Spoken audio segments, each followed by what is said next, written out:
Bismillahirrahmanirrahim. Assalamualaikum warahmatullahi wabarakatuh. Selamat pagi teman-teman semua. Bagaimana kabarnya hari ini? Mudah-mudahan teman-teman semua di rumah selalu dalam keadaan sehat ya. Amin. Ya, sebelum kita mulai pembelajaran hari ini, mari kita berdoa dulu bersama-sama ya. A'udzu billahi minasyaitonir rajim. Bismillahirrahmanirrahim. Raditu billahi rabba wa bil islami dina wa bi muhammadin nabiyya wa rasula. Rabbi zidni ilma warzuqni fahma wa amalan mutaqabbalan. Amin ya rabbal alamin. Teman-teman, hari ini kita masuk subtema baru ya, yaitu subtema 3 yang berjudul pekerjaan orang tuaku. Nah, teman-teman, tadi sudah literasi ya di halaman 92 sampai 94. Teman-teman sudah membaca sebuah dongeng ya. Nah, apa sih dongeng itu? Dongeng adalah bentuk sastra lama yang bercerita tentang kejadian luar biasa yang penuh hayalan atau fiksi dan tidak benar-benar terjadi, namun berkembang luas di masyarakat.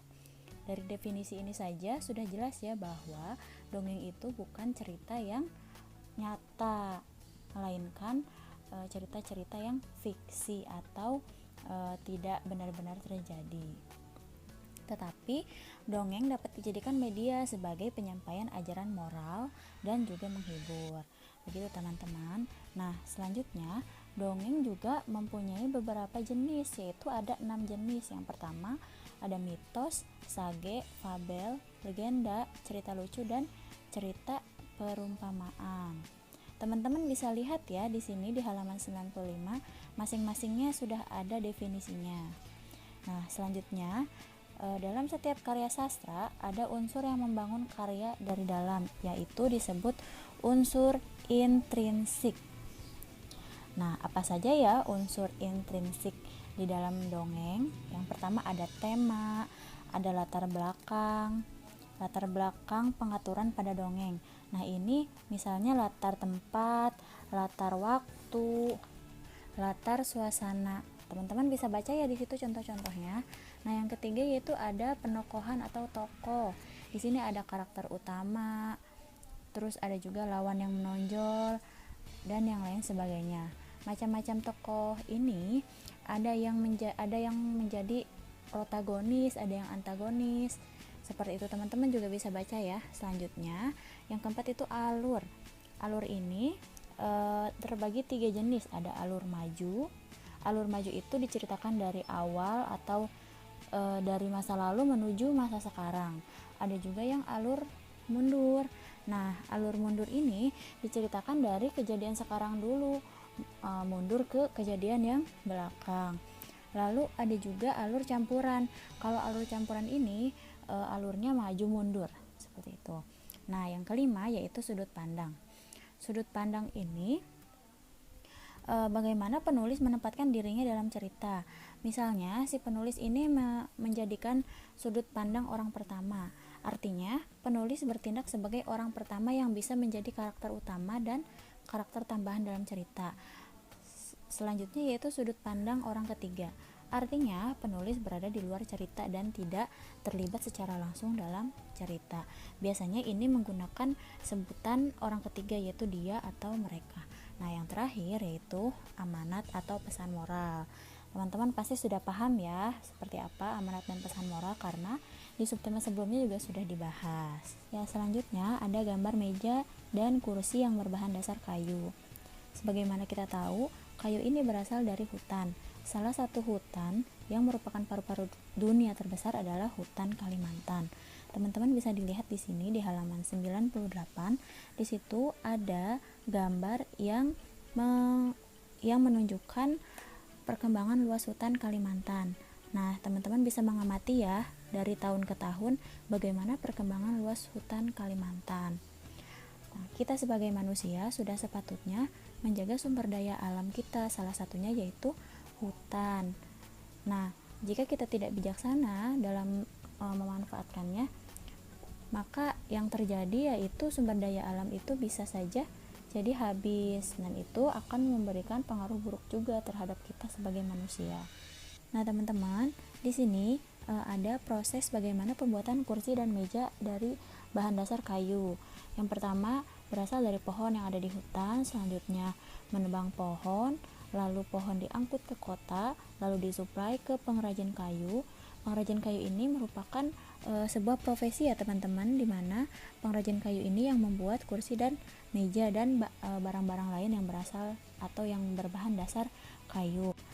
Setelah barang-barang itu selesai dibuat oleh si pengrajin kayu, maka disuplailah barang-barang tersebut ke toko-toko mebel yang memang menjual barang-barang tersebut.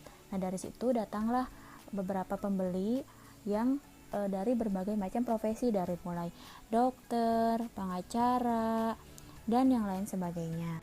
Nah, teman-teman, berbicara tentang profesi, tentu teman-teman sudah tahu ya berbagai macam profesi. Dari subtema 1 sampai subtema 2 pun kita sudah mempelajari macam-macam profesi, termasuk profesi orang tua kita. Ada yang menjadi dosen, ada yang menjadi pegawai bank, karyawan, dokter, pengacara, guru, dan banyak lagi profesi-profesi yang lain.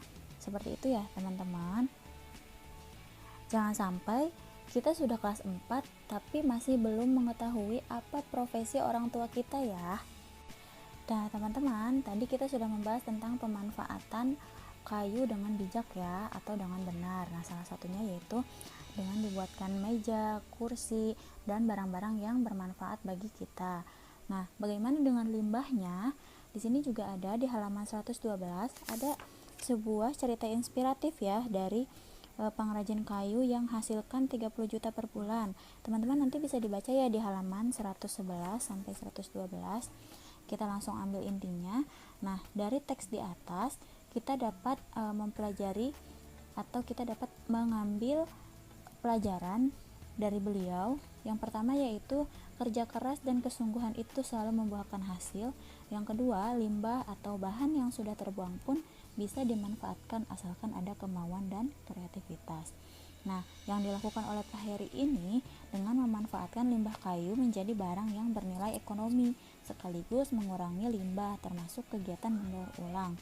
Nah, yang kita tahu kegiatan mendaur ulang itu ada 3 ya, ada 3 R. Yang pertama reuse, reduce, recycle, atau dalam bahasa Indonesia itu dikenal dengan 3M, mengurangi, menggunakan kembali, mendaur ulang. Teman-teman bisa dilihat di halaman 113 ya.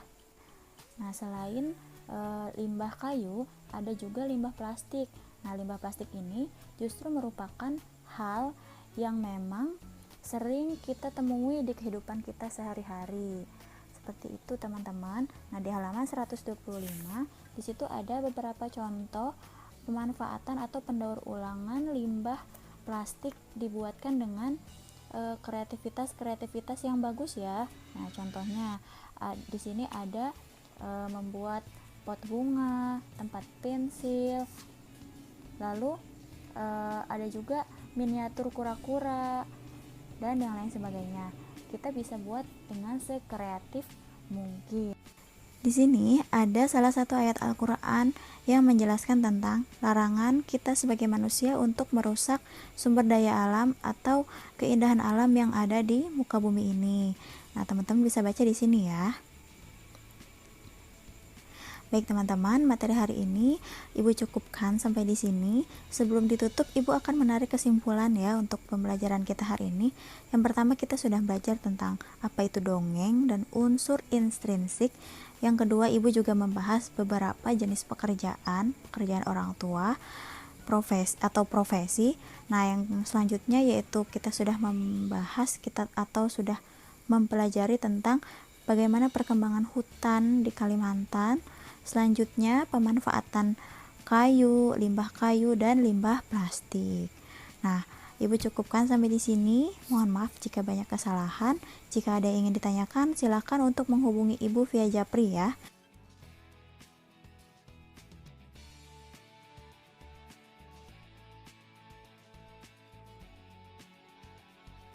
Terima kasih teman-teman atas semua perhatiannya. Ibu tutup. Wassalamualaikum warahmatullahi wabarakatuh.